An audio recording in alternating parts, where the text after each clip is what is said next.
in a small African town nestled between golden savannas and whispering rivers, where drums beat on weekends and market women's laughter echoed across dusty roads.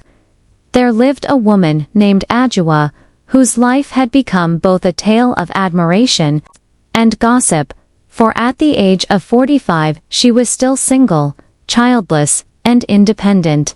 A rarity in her society, where women were often married young and judged by the weight of their husbands' names or the number of children at their side. And though she carried herself with dignity, strength, and wisdom, many whispered behind her back, saying, "What kind of woman reaches this age alone? Surely the spirits have cursed her," while others, especially men, laughed cruelly, mocking her resilience, calling her names like the barren tree or the unfinished pot, never knowing that within Adjoa's chest beat a heart of extraordinary patience and courage. For Adjoa, daughter of a farmer and a midwife, had grown up with dreams larger than her village. She had studied books under kerosene light, walked miles to school barefoot, and eventually worked her way to become a successful trader in fabrics, importing the finest cloths from faraway cities, her shop bursting with colors like rainbows caught in folds of cotton and silk. And though men often approached her, drawn by her beauty which time had not stolen, and by her wealth which was visible in her gold bangles and the shine of her shop, she had turned them away, sensing in their eyes not love but greed, not admiration but hunger for what she owned. And so the years passed, until she found herself at 45, still radiant, still unbent by the scorn of others, yet lonely in the quiet nights when the world slept and she lay awake, wondering if love had truly forgotten her. The men of the town, meanwhile, grew restless and crueler in their tongues. Some mocked her to her face, saying, "Adjoa, you are too proud. That is why no man will keep you," while others tried to shame her in gatherings, suggesting that a woman's worth expired like milk. Yet Adjoa, though hurt, would reply with proverbs, saying, "The sun does not lose its brightness because some prefer the moon," silencing them with dignity. Still, beneath her strong words, her spirit carried scars, for she was human, and loneliness is a silent wound that no pride can fully heal. It was during this period of struggle that fate tested her in unexpected ways, for one rainy evening as she closed her shop, she saw a young man struggling under the downpour, carrying bundles of firewood, his clothes soaked, his face weary.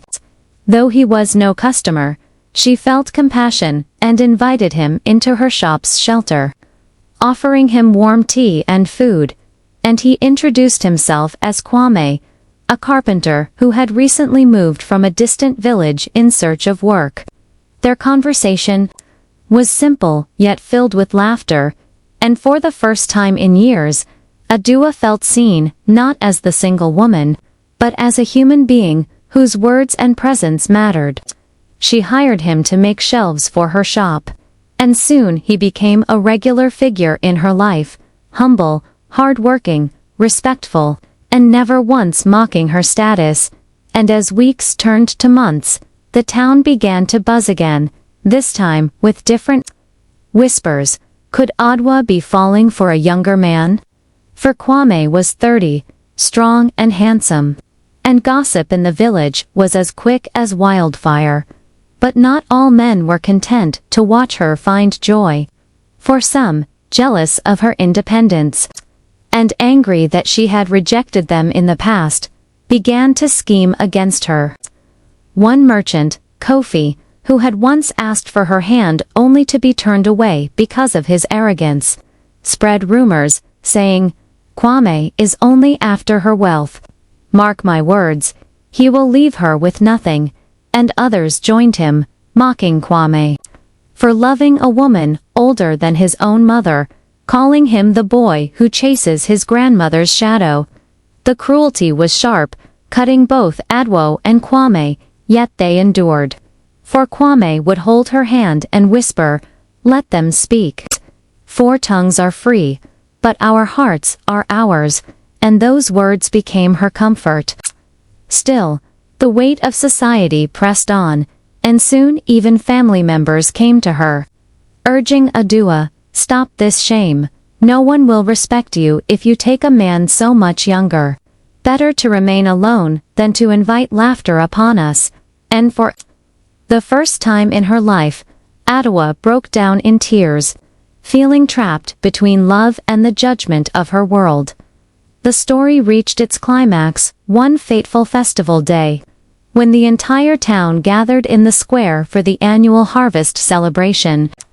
Drums pounding, dancers swirling, elders seated in rows, and stalls filled with roasted maize and palm wine. Adua arrived in her finest kente, her head held high, Kwame by her side, determined to no longer hide, and whispers spread like wind. "Here she comes." The old bride with her young groom, laughter echoing, cruel eyes watching. At first, she tried to ignore them, but when Kofi stood up in front of the crowd, his voice loud and mocking, declaring, "Behold, the desperate woman who could not find a husband of her age, so she steals the youth of our sons." The crowd roared with laughter, some clapping in mock applause, and Adua's heart shattered, tears welling as her dignity trembled on the edge. Kwame, however, stepped forward, his voice firm and passionate, saying, "Shame not the woman who has built herself through sweat and strength, for she owes none of you her life. She is more than a womb, more than an age, more than the whispers of bitter men. She is Adwa, whose kindness feeds strangers, whose wisdom guides children, whose strength rivals any man's." And his words silenced the square, his courage echoing through the air. Then Adua, herself, finding her strength again, raised her chin and spoke, "If love chooses me at 45, shall I reject it because others are uncomfortable? The river does not refuse rain because the season is late. I will live, I will love, and I will not bow to scorn." And the crowd, though divided, fell into silence, some ashamed, some still resentful, but many quietly admiring her bravery. From that day forward, Adwa and Kwame chose to live openly, building their life together. It was not easy, for whispers never fully died, but love grew like a stubborn tree, unshaken by storms.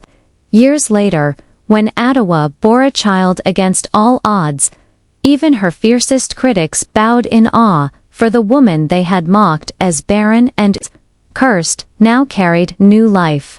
And her story became a legend told in hushed tones by mothers to daughters, that a woman's worth is not measured by a ring, an age, or the approval of men, but by her heart, her choices, and her courage to live fully.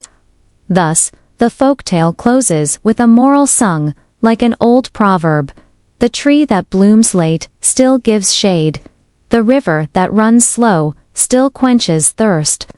Do not mock the timing of destiny, for love arrives when it wills, not when others decree.